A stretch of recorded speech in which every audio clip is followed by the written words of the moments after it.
People nearby turned away, some stifling laughter behind cupped hands or raised shoulders. Not a single voice rose in objection. No defense was offered. The old man said nothing in return. No retort, no protest. He simply stepped backward, away from the entrance, into the bitter cold. His arms tightening around the folded American flag he held like it might blow away with the next gust. Moments later, the silence inside was shattered by the thunderous impact of boots on marble. A four-star general stormed into the lobby, halting with rigid authority at the main doors.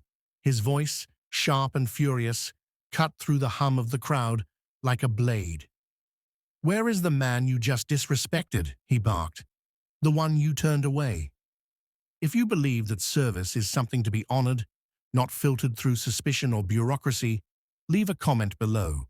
Hi everyone, welcome to Echo Tales. Honor above judgment.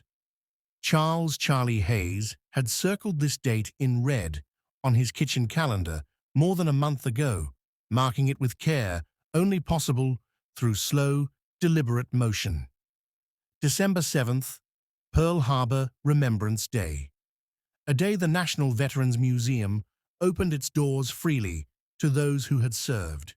A tradition that stirred something deep in Charlie each year. At 87, he could no longer handle the wheel of a car, not safely. His vision had faded into a hazy blur, and his fingers often twitched without command. His gait was more shuffle than stride, but his memories were untouched by time. The names, the years, the places, Korea in 1952, Vietnam in 1968, remained vivid, etched in him deeper than the shrapnel scars across his ribs. His trip required 3 bus transfers, each timed like a tactical mission. He woke well before dawn, polishing his boots and straightening his old army jacket until the bronze star on his chest glinted under his apartment's yellowed ceiling light.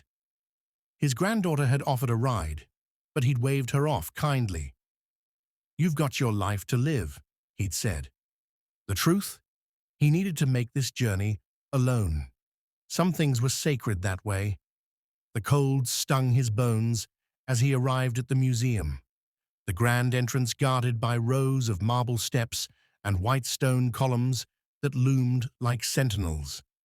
Above the doors, banners fluttered with pride, honoring those who served, a special tribute. Charlie paused a moment to steady his breath and balance, watching other guests line up ahead of him. Young families chatted excitedly, kids tugging at sleeves. Younger veterans, straight-backed and clean-shaven, moved confidently through the checkpoint, flashing military IDs and VA cards. The security guard, a young man barely out of his teens, gave them brief nods of approval. When Charlie stepped forward, he managed a small smile. "Good morning, son." The guard didn't return it. "ID?"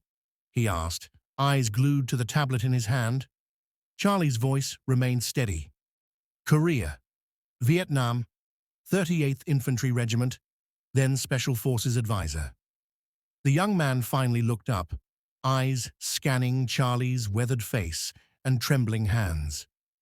"Sir, I need to see valid military identification, a VA card, or discharge paperwork. That's the policy." Charlie's voice stayed calm. "Don't carry ID anymore, but I brought this."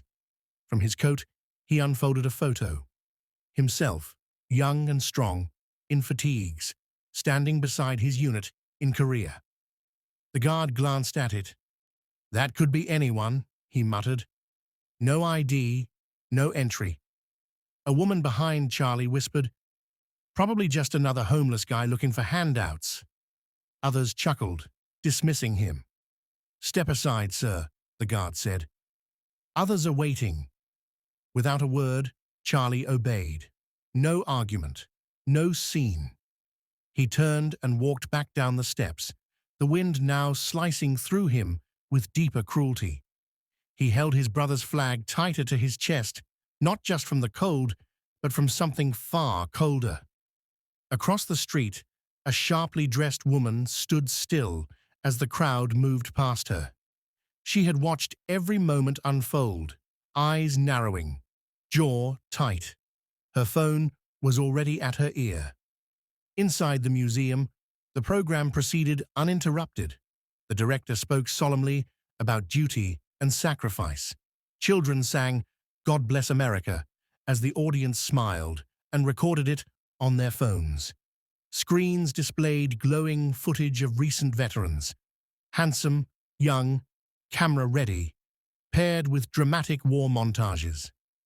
"Today, we salute those who risked everything," the director declared to thunderous applause, "those who placed honor above self." Outside, Charlie sat alone on a public bench, waiting for the next city bus to arrive. He kept the flag in his lap like a sacred relic, the last physical tie to a brother who hadn't returned from Korea, and to a generation now mostly gone. The cold settled into his bones, but he didn't shiver. He had grown used to the disconnect, the way civilians celebrated a glossy image of veterans but often turned away from the worn and wounded reality. It no longer hurt the way it used to. The outrage had faded. What? He was a living legend in military circles, a decorated combat veteran, revered strategist, and relentless advocate for those who had served beneath him. General Marcus Reed did not tolerate disrespect for service, no matter how small the slight. "What kind of situation, Colonel?" he asked, his voice tight but measured. "I witnessed a veteran turned away from today's ceremony," Vaughan replied. "Elderly man, judging by his insignia, served in Korea and Vietnam. Security wouldn't let him in. Said he lacked proper ID." Reed's expression shifted, darkening, hardening. Details. Vaughan delivered them with soldierly precision. The old man's quiet composure, the guard's condescension, the dismissive comments from the crowd. She knew him well, well enough to see the fury simmering beneath his rigid posture, the kind he rarely let show. "There's more, sir," she added, placing a folder on the desk. "I had someone run the name he gave, Charles Hayes." Inside were service records: 38th Infantry Regiment, later 5th Special Forces, Bronze Star with Valor, Purple Heart. Reed opened the folder. He froze. Then he looked up slowly, voice low and steady. "Charles Hayes?" "Yes, sir," Vaughan confirmed. Reed's eyes scanned the record again, and his jaw clenched. "Clear my schedule. Get my vehicle ready. 5 minutes." Vaughan saluted. "Sir?" He stood, straightening his jacket. "This just became personal. Colonel Hayes pulled my father from a burning tank at Incheon. Saved his life under enemy fire. If not for him, I wouldn't be here." Within minutes, a convoy of sleek black government SUVs tore through the city with silent urgency, lights flashing but sirens off. Inside the lead vehicle, General Reed sat stiff-backed, a mountain of controlled resolve. When the motorcade reached the museum, it came to a synchronized stop. Staff and attendees turned, jaws slack as Reed stepped out, every detail of his uniform immaculate, his aura unmistakable. Inside, the ceremony continued, unaware of the approaching storm. The same guard who had denied Charlie entry stood at the checkpoint, still checking IDs with the same detached tone. His eyes widened as he saw Reed marching toward him, the general's boots striking the marble like gunfire. "Sir, welcome to the—" "Where is he?" Reed cut in, voice like steel. I'm sorry, sir?" "The veteran you turned away," Reed demanded. "Where is he?" The guard's confidence crumbled. There was an older man, no ID, and— "You said, 'You don't belong here, old man. This is for real veterans. Isn't that right?'" Reed's voice rose above the murmurs, now spreading like wildfire. The museum director, alerted by the tension, hurried over, flustered. "General Reed, what an honor. If there's an issue—" "The issue," Reed said, voice low but lethal, "is that while you were giving speeches about honoring veterans, your staff was turning one away at the door." The crowd stilled. Reporters, sensing something bigger than a standard commemoration, angled their cameras. "Where is the man you humiliated?" Reed thundered. "If you think true service is measured in scars, not suits, comment, respect still stands." The director looked helplessly between the general and the trembling guard. "There must be some mix-up. We welcome all veterans, with proper identification." Reed turned to him, eyes blazing. "Proper identification," he repeated, his tone dripping with scorn. "Do you know what happens to military IDs after 60 years? They fade, they tear, they fall apart, just like the bodies of the men who carried them through fire and mud and hell." He turned, addressing the crowd now. "You had a Medal of Honor nominee on your steps, and you locked the door in his face." A collective intake of breath swept the room. Phones were raised, fingers hit record. "Charles Hayes," Reed continued, voice wavering just once, "saved my father's life at the Battle of Incheon, carried him from a burning tank under fire, burned his own hands to the bone. My family exists because of that man." The director looked ill. "General, I had no idea." "Of course you didn't," Reed snapped, "because you've turned this into theater. Banners, speeches, patriotic songs for cameras. You only welcome veterans who fit your version of a hero."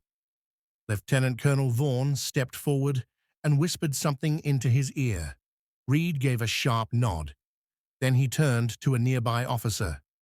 "Find Mr. Hayes, now." The entire museum seemed to stop.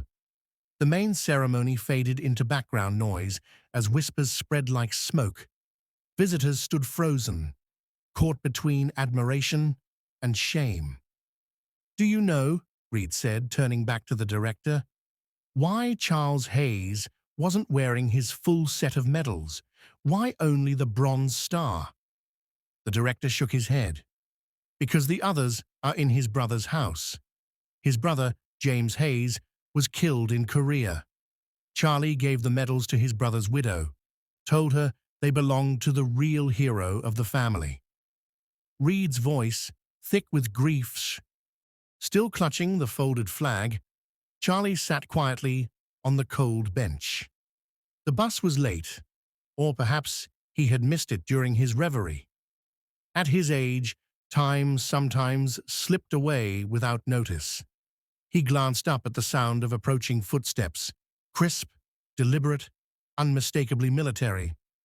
A young officer in dress uniform stood before him and snapped off a perfect salute.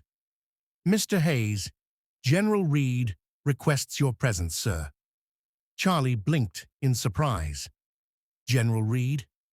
"Yes, sir, if you'll come with me." Confused but intrigued, Charlie allowed the officer to help him to his feet. As they crossed the plaza, he saw the line of black government vehicles parked with quiet authority near the entrance. A small crowd had formed.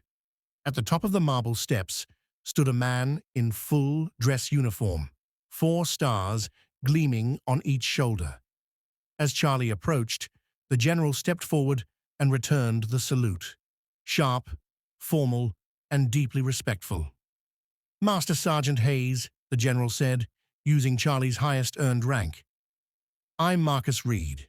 My father was Lieutenant William Reed, 38th Infantry, September 14th, 1950.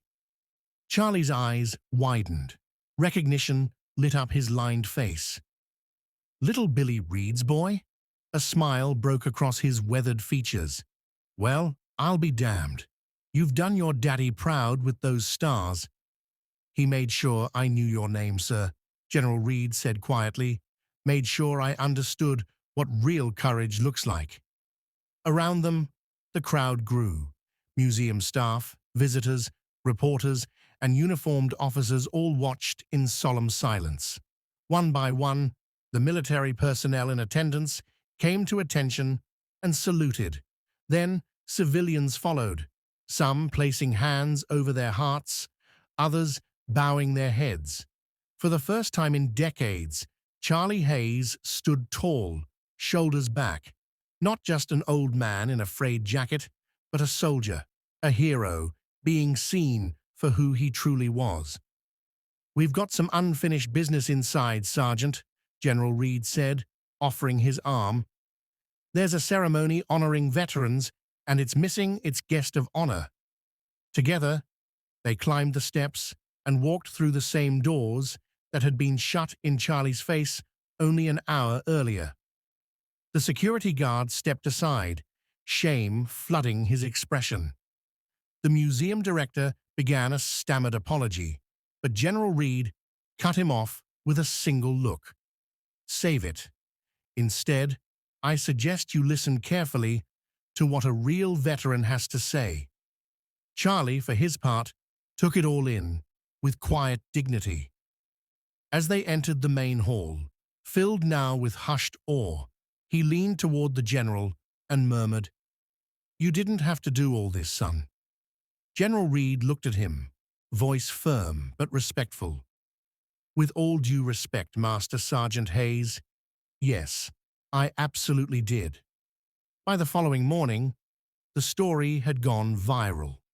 Cell phone footage of General Reed's confrontation with museum staff was everywhere, followed by clips of Charlie Hayes being escorted into the ceremony as its most honored guest. Major news outlets picked up the story, framing it as a powerful testament to respect, remembrance, and the invisible burdens carried by many veterans. Within 48 hours, the museum director had resigned, citing personal reasons, though no one believed it. The security guard issued a public apology and was quietly reassigned. More importantly, the museum's board enacted sweeping policy changes. Their statement read, "All self-identified veterans will be welcomed with respect and dignity.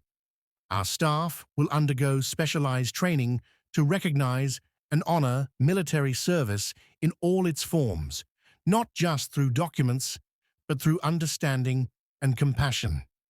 Charlie Hayes found himself thrust reluctantly into the national spotlight. Interview requests poured in, most of which he declined. "I'm not the story," he said firmly. "There are thousands like me, just less visible." Still, his humility and quiet strength resonated deeply. Veterans organizations reported surges in donations and volunteer interest. Retirement homes saw increased visits from the public. Schools across the country invited veterans to speak, inspired by Charlie's story. The museum itself opened a new wing just months later, the Forgotten Warriors Hall, dedicated to those often overlooked because of their age, appearance, or circumstance. Charlie was invited to cut the ribbon. He did so with simple grace, thanking the crowd and reminding them, "This isn't about me. It's about remembering all of us." But the most meaningful tribute to Charlie came not in marble halls or television broadcasts, but in wood and brass, a bench newly installed near the museum entrance. A small bronze plaque read, "Reserved for those who served." It became an unspoken tradition that no one, no matter their title or status, sat there if a veteran was standing nearby. And every Sunday afternoon, weather permitting, Charlie could be found near that bench, sometimes sitting, sometimes sharing a story or two with a curious child or a yo